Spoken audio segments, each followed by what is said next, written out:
Okay, so I'm going to get straight to the point with this one.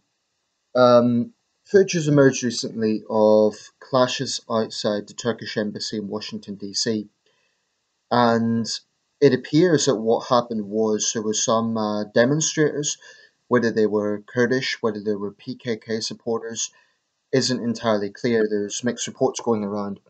But what is clear is that a group of Turkish nationalists, some of them said to be diplomatic staff, charged the protesters, and violent scuffles erupted. Now, this would frankly be in keeping with the very aggressive and frankly thuggish brand of Turkish nationalism that Recep Tayyip Erdogan has been exporting in recent months.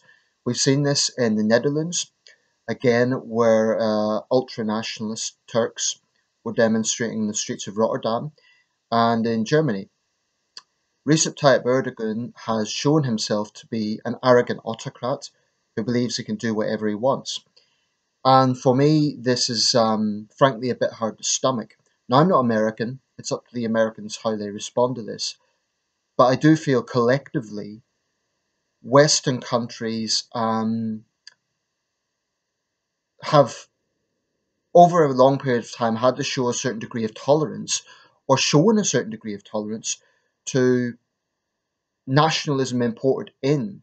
We focus a lot in our sort of dialogue about politics about the nationalism from within, whether it be Trump nationalism, whether it be Brexit, whatever. But I find it frankly hard to stomach that there are arrogant governments who think that they can export their nationalism into Western countries, where there's a big focus on multiculturalism and tolerance and secularism. I find it hard to stomach. Senator John McCain has called for the Turkish ambassador to be expelled. There was similar, back and forth diplomatic rows between Netherlands and Turkey when the situation was going on there.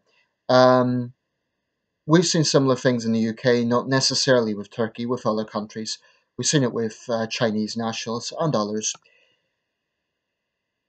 Turkey is a country where freedom of speech, in my opinion, is under serious strain, where there is ultra thuggish nationalism, and this is not something new. But I think Erdogan is really, really exporting this now. I'm not anti Turkish. I believe Turkey is a great country, and I believe it's a country with great secular potential. But clearly, Erdogan has brought it down an increasingly Islamist path and an increasingly arrogant path.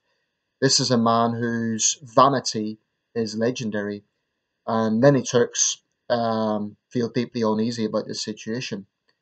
Um, so this is not a case of Turkey versus the rest of the world, because there's many Turks would agree with what I'm saying.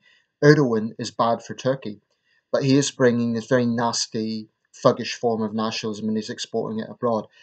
I don't know if the situation here is diplomatic immunity, but definitely there has to be some message sent out that this should not be tolerated, that these so-called diplomatic staff cannot behave this way and get away with it.